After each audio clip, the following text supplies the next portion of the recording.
এয়া চাওক আপোনালোকে মোৰ স্কিনটো কেনেকুৱা উজ্জ্বল দেখি আছে কওকচোন দেখিছে কি চাইন হৈ আছে কিন্তু মই আপোনালোকে বিশ্বাস কৰক মই কোনো ধৰণৰ হাইলাইটাৰ লগোৱা নাই কোনো ধৰণৰ মেকআপ কৰা নাই আপোনালোকৰ যদি বিশ্বাস নাই চাওক মই জোৰকৈ মচি দিছোঁ চাওক দেখিছে মোৰ ফিংগাৰত কিবা লাগি আহিছে এয়া চাওক দেখিছে কেনেকুৱা মই যদি কওঁ কেনেকুৱা ইংলিছত ক'ব গ'লে কেনেকুৱা গ্লাছ স্কিন হৈছে চাওক এয়া গ্লাছ স্কিনটো পাব পাৰি অৱশ্যে আপোনালোকে যদি পাৰ্লাৰত গৈ তেতিয়াহ'লে আপোনালোকক যেনেকুৱা একদম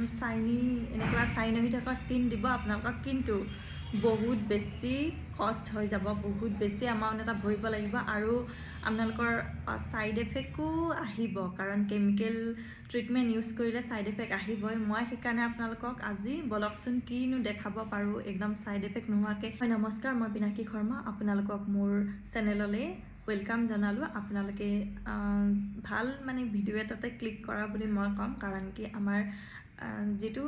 গ্লাছ স্কিন ৰেমেডি এটা মই আজি দিম একদম কম খৰচতে কেনেকৈ আপোনালোকে গ্লাছ স্কিন এটা পাব পাৰে আপোনালোকৰ আগৰ যিসকল পূৰ্বজ আছিলে মই কিতাপবিলাক পঢ়ি পিনে পাইছোঁ আৰু আগৰ হেৰিবিলাকে এনেকুৱা মানে নেচাৰেল বস্তুবিলাকে ব্যৱহাৰ কৰিছিলে ক'তনো চাবোন ফেচ ৱাছ আছিলে আৰু সিহঁতৰ স্কিনবিলাকো খুব ধুনীয়া আছিলে এইবিলাক আপোনালোকে পঢ়িবচোন গুগলত কি লগাইছিলে আগৰ মহাৰাণীবিলাকে শুনিব এতিয়া ক'লে বাৰু হাঁহি উঠিব এই মহাৰাণী লগোৱা বস্তু লগাম নে বুলি কিন্তু চাৰ্চ কৰি চাবচোন সেই চব নেচাৰে দিয়া বস্তুৱে লগাইছিল আৰু সেইকাৰণে সিহঁতৰ স্কিনবিলাকো খুব ধুনীয়া হৈছিল তেনেকুৱাই মই এটা আপোনালোকক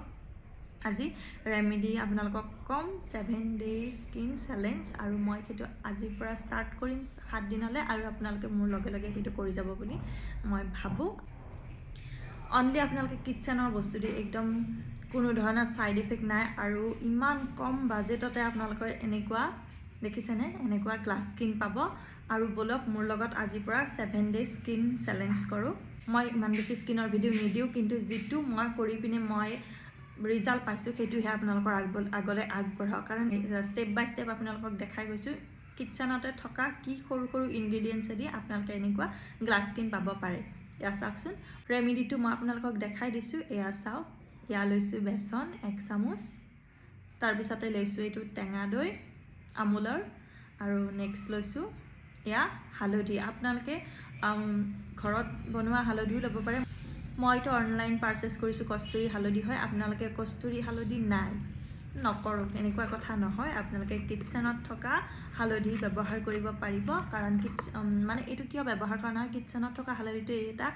কালাৰ এটা এৰি যায় স্কিনত কিন্তু কস্তুৰী হালধিটো স্কিনত সেই কালাৰটো নেৰে সেইকাৰণে কস্তুৰী হালধিটো ব্যৱহাৰ কৰিব লাগে স্কিনৰ কাৰণে এয়া হালধি ল'লোঁ লৈ পিনে তিনিওটা মিক্স কৰিম এনেকুৱা টেক্সচাৰ হ'ব লাগিব মই যিটো ভিডিঅ'ত দেখাইছোঁ এই টেক্সচাৰটো তাৰপাছতে মই এতিয়া ষ্টেপলৈ আহিছোঁ কেনেকৈ লগাব লাগে ফাৰ্ষ্ট ষ্টেপ হৈছে আপোনালোকে চুলিখিনি ধুনীয়াকৈ টাই কৰি ল'ব চুলিখিনি যিহেতু ৰেমেডিটো লাগি গ'লে গোটেই বেয়া হৈ যাব নহয়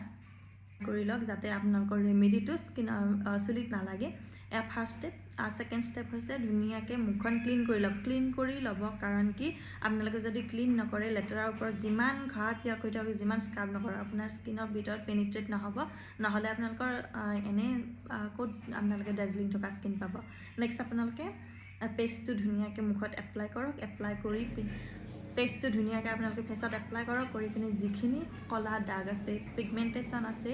আৰু বহুত বেছি ড্ৰাইনেছ আছে সেই স্কিনখিনি অলপমান মানে স্ক্ৰাব কৰক চাৰ্কুলাৰ মোচন দি এনেকৈ মই ভিডিঅ'ত দেখুওৱা ধৰণে ঘঁহি মাছাজ কৰক আৰু ফৰহেড এৰিয়াখিনি আৰু লিপছৰ কাষত যে এইখিনি ক'লা হৈ থাকে সেইখিনি ধুনীয়াকৈ আপোনালোকে স্ক্ৰাব কৰি লওক নিক এৰিয়া গোটেই ফেচত গোটেইখিনি স্ক্ৰাব কৰি লোৱাৰ পিছত এতিয়া আপোনালোকে এটা ডাঠ থিক লেয়াৰ এটা ধুনীয়াকৈ আপাৰ পৰ্চনত লগাই দিয়ক মই ভিডিঅ' দেখুৱাৰ ধৰণে ধুনীয়াকৈ লগাই লওক লগাই লৈ পিনে আপোনালোকে চকুৰ তলত এৰিয়াখিনি নিদিব কাৰণ সেইখিনি যিহেতু বহুত কোমল এৰিয়া হয় সেইকাৰণে সোনকালে ৰিংকলছ আহিব পাৰে সেই গতিকে আপোনালোকে নিদিব কিন্তু ধোৱাৰ 3 মিনিটমান আগত লগাব পাৰে কিন্তু তাৰ আগত নলগাব এয়া এনেকৈ ধুনীয়াকৈ এৰি থৈ দিব প্ৰায় 10 মিনিট সময় আৰু এয়া 10 মিনিট হোৱাৰ পিছত চাওকচোন ইমান বেছি শুকাব নিদিব এনেকুৱা হৈ থাকিব দিব আঠা টাইপ কাৰণ বেছি শুকালে আপোনালোকৰ ৰিংকলছ আহি যাব মই বাৰ কৈছোঁ সেইকাৰণে এইটো পৰ্যায়লৈকে আপোনালোকে ড্ৰাই হ'ব দিব তাৰপিছতে এনেকৈ পানী বা টিস্যু পেপাৰ ল'ব নহ'লে এই ফেচ পেকটো আপোনালোকে যদি পানী দি যদি বেচিনত যদি ধুব যায় তেতিয়াহ'লে বহুত বেছি সময় লাগিব পানীও বহুত বেছি ৱেষ্ট হ'ব সেই গতিকে আপোনালোকে এনেকৈ টিস্যু দি এনেকৈ মচি লওক বা জিকা কাপোৰ এখন দি মুখখন মচি লওক লোৱাৰ পিছত তাৰপিছত এয়া আপোনালোকে যিটো মানে এগ্লুটিনেশ্যন টাইপ থাকে গুটি গুটি থাকে সেই গুটি গুটিখিনি আপোনালোকে ধুনীয়াকৈ ৱাছ কৰি দিয়ক ৱাছ কৰি দিয়াৰ পিছত এয়া স্কিন চাওকচোন কেনেকুৱা দেখিছে এইটো মানে বহুত বেছি এমাউণ্ট এটা খেদাই পাৰ্লাৰত গৈ পিনে আপোনালোকে এনেকুৱা স্কিন বিচাৰি থাকে ন তাৰপৰা কিন্তু ছাইড এফেক্টো পায় মই ইমান মানে হেৰি বুলিও কোৱা নাই ছাইড এফেক্ট পাবই এয়া ঘৰুৱা আপোনালোকৰ কিটচেনতে থকা ইনগ্ৰিডিয়েণ্টছখিনি কোনো ধৰণৰ ছাইড এফেক্টো নাই আৰু আপোনালোকে এটা নেচাৰেল স্কিন পাই আছে চাওকচোন কেনেকুৱা এটা চাইন হৈ আছে চাওক ইয়াতেতো মিছা ক'বলগীয়া একো নাই চাওক মই ৱাছ কৰি দেখাই দিছোঁ আপোনালোকক কিমান চাইন হৈছে স্কিনটো বাৰু মোৰ বাৰু অলপ একনিৰ মাৰ্কছ আছে সেইটো বাৰু এভইড কৰক একনিৰ মাৰ্কছটো কিন্তু মই যিটো চাইনৰ কথা কৈছোঁ গ্লাছ স্কিন কথা কৈছোঁ স্কিনটোহে চাব কিন্তু মোৰ একনিৰ সেইটো মাৰ্কছটো বেলেগ একনিৰ সেইটো অট'মেটিকলি একনি ওলোৱা বন্ধ হ'লে মাৰ্কছটো গুচি যাব এয়া চাওক ইমান ধুনীয়া চাইন কৰি আছে এতিয়া আপোনালোকে বেছি সময় ৰ'দত যদি আপোনালোকে স্কিনটো চাই ৰ'দত আৰু বেছি চাইন কৰিব কিন্তু ৰ'দত যাব নালাগে দিয়কচোন ছানস্ক্ৰীন নলগোৱাকৈ পিগমেণ্টেশ্যন আহি যাব